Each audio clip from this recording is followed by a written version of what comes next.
Hello दोस्तों, स्वागत है आप सभी का आपके अपने यूट्यूब चैनल सक्सेस मिरर 2.0 पर।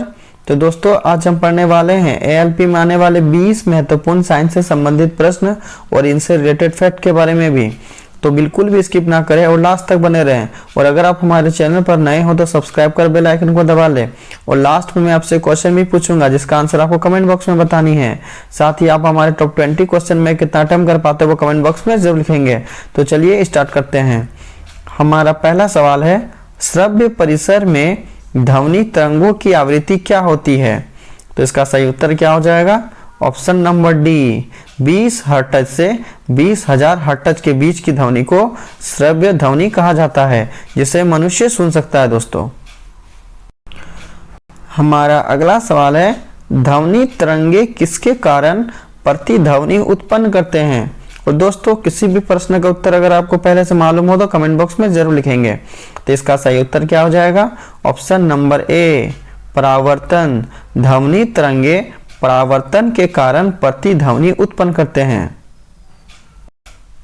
हमारा अगला सवाल है, ऑक्सीकरण अभिक्रिया में क्या होता है? तो दोस्तों, ऑक्सीकरण अभिक्रिया किसे कहते हैं? तो वह रासायनिक अभिक्रिया जिसमें ऑक्सीजन का क्या होता है दोस्तों? संयोग होता है और हाइड्रोजन का वियोग, जिसको हम लोग बोलते हैं ऑक्सीजन का जुड़ना और हाइड्रोजन का घटना। तो इस प्रश्न का सही उत्तर हमारा ऑप्शन नंबर डी हो जाएगा, ऑक्सीजन का जुड़ना। ऑक्सीजन के जुड़ने को दोस्तों ऑक्सीकरण अभिक्रिया कहा जाता है। और अगर हाइड्रोजन का जुड़ना को क्या कहा जाता है? अवकरण अभिक्रिया। अवकरण अभिक्रिया में हाइड्रोजन का संयोग होती है और ऑक्सीजन का वियोग होती है। हमारा अगला सवाल है, और दोस्तों ये हमारा इंपॉर्टेंट प्रश्न है। साथ ही आज हम जो आपको टॉप 20 क्वेश्चन बता रहे हैं ये सारे के सारे इंपॉर्टेंट और 100% आपके एग्जाम में आने वाले प्रश्न हैं। तो सभी प्रश्नों को अच्छे से देखेंगे और उन्हें याद करेंगे। साथ ही दोस्तों, लाइक और शेयर कर दिया करें। जो भी आपके दोस्त एएलपी की तैयारी करते हैं उन्हें शेयर जरूर कर दिया करेंगे। तो चलिए प्रश्न की ओर बढ़ते हैं। कटे हुए सेब का भूरा होने के कारण सेब में क्या उपस्थित होता है? तो दोस्तों, कटे हुए सेब दोस्तों अक्सर देखा जाता है कि वो भूरा हो जाता है। तो यह किस कारण से होता है? इसका सही उत्तर हमारा ऑप्शन नंबर सी हो जाएगा, आयरन ऑक्साइड। आयरन ऑक्साइड के कारण दोस्तों कटे हुए सेब का रंग भूरा हो जाता है। हमारा अगला सवाल है, चर्म रोग के उपचार में प्रयोग किया जाने वाला रेडियो आइसोटोप कौन सा है? तो चर्म रोग के उपचार में प्रयोग किया जाने वाला रेडियो आइसोटोप का नाम क्या है? जिसका सही उत्तर हमारा ऑप्शन नंबर डी हो जाएगा, रेडियो फास्फोरस। रेडियो फास्फोरस का प्रयोग चर्म रोग के उपचार में किया जाता है। हमारा अगला सवाल है, एनीमिया रोग होने पर शरीर में किस चीज की कमी हो जाती है? तो एनीमिया रोग होने पर शरीर में किस चीज की कमी हो जाती है? इसका सही उत्तर हमारा ऑप्शन नंबर ए हो जाएगा, रक्त में हीमोग्लोबिन की कमी।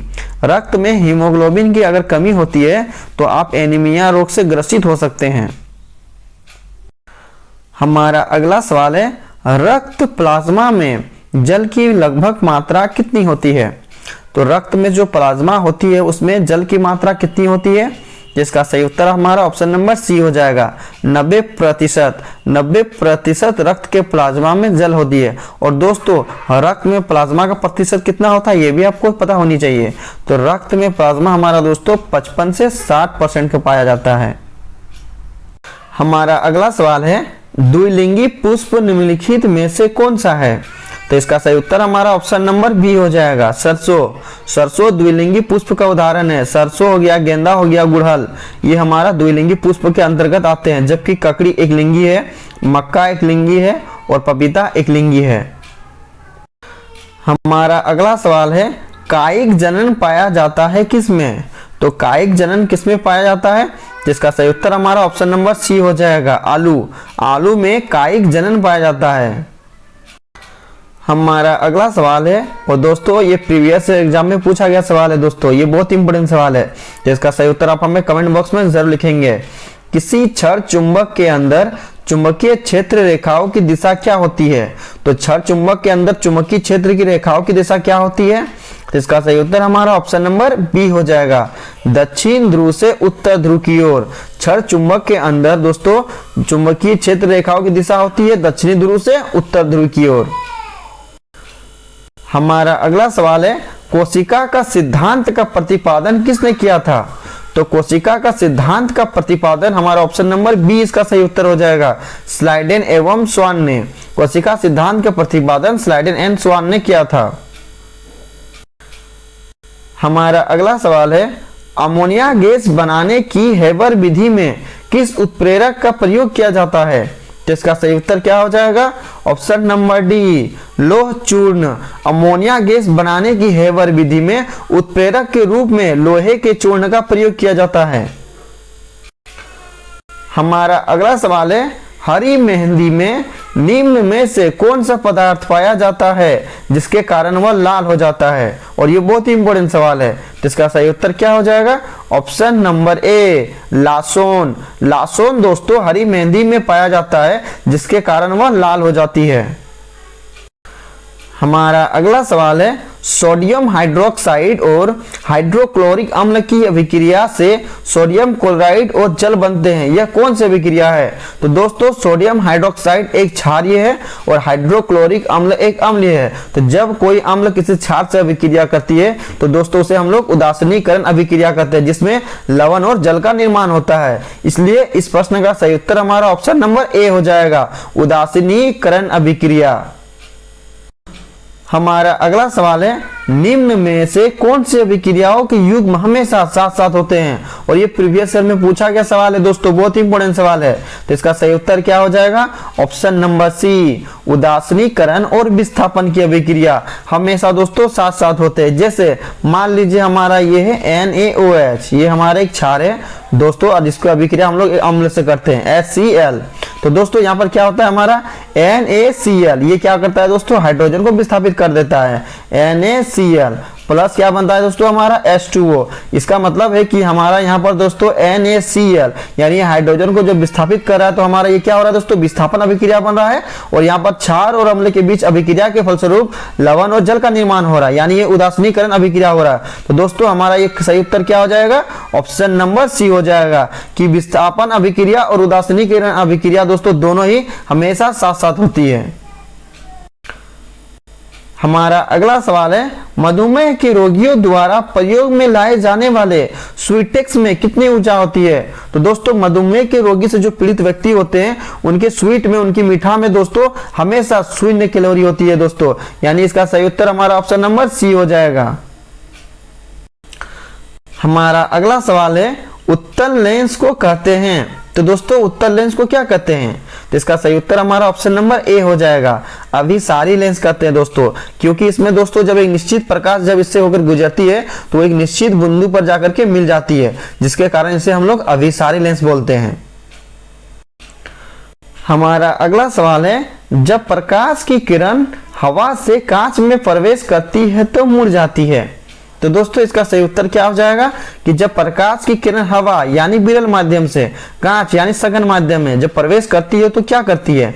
तो प्रकाश जब दोस्तों विरल माध्यम से सघन माध्यम में प्रवेश करती है तो वह विलंब की ओर क्या होती है दोस्तों, मुड़ जाती है या झुक जाती है, यानी इसका सही उत्तर हमारा क्या हो जाएगा, ऑप्शन नंबर बी हो जाएगा, अविलंब के निकट झुक जाती है दोस्तों।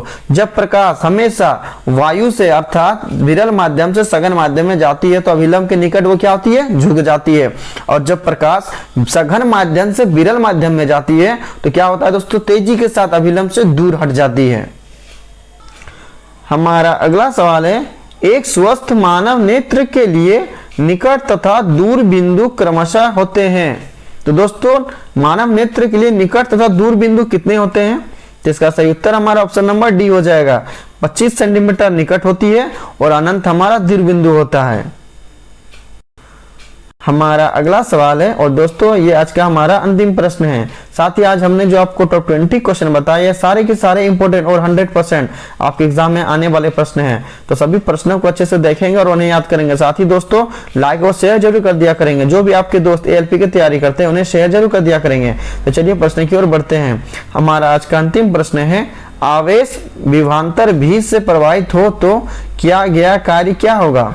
तो दोस्तों आवेश जिसे हम लोग क्या बोलते हैं दोस्तों, Q बोलते हैं, और विभवांतर को हम लोग V बोलते हैं। तो अगर आपसे पूछा जाए कि कार्य बराबर हमारा क्या होता है तो दोस्तों W बराबर हमारा होता है Q इंटू V होता है, यानी इस प्रश्न का सही उत्तर हमारा ऑप्शन नंबर C हो जाएगा, V इंटू Q। अब लास्ट वीडियो के क्वेश्चन का आंसर, लास्ट वीडियो में मैंने आपसे क्वेश्चन पूछा था कि निर्वात में प्रकाश की चाल कितनी होती है, और इसका सही उत्तर ऑप्शन ए था 3 × 10⁸ मीटर पर सेकंड। और लगभग सभी स्टूडेंट ने इसका सही जवाब दिया और मोस्टली स्टूडेंट ने इसके बारे में डिटेल्स में लिखा। तो मैं आपको फिर बोलूंगा कि क्वेश्चन के बारे में आपको जितना ज्यादा से ज्यादा पता हो उन्हें आप लिखा करो, क्योंकि जो चीजें आप लिख देते हो उन्हें आप कभी नहीं भूलते हो। अब आपके लिए आज का सवाल है मृत शरीर को पचाने वाले जीवों को क्या कहते हैं। 4 ऑप्शन दिया गया है, सही उत्तर आपको कमेंट बॉक्स में बतानी है। साथ ही दोस्तों आप हमारे टॉप 20 क्वेश्चन में कितना अटेम्प्ट कर पाए वो कमेंट बॉक्स में जरूर लिखेंगे। और दोस्तों लाइक और शेयर जरूर कर दिया करेंगे, जो भी आपके दोस्त ALP की तैयारी करते हैं उन्हें शेयर जरूर कर दिया करेंगे। तो चलिए मिलते हैं नेक्स्ट वीडियो में, तब तक के लिए बाय बाय, टेक केयर।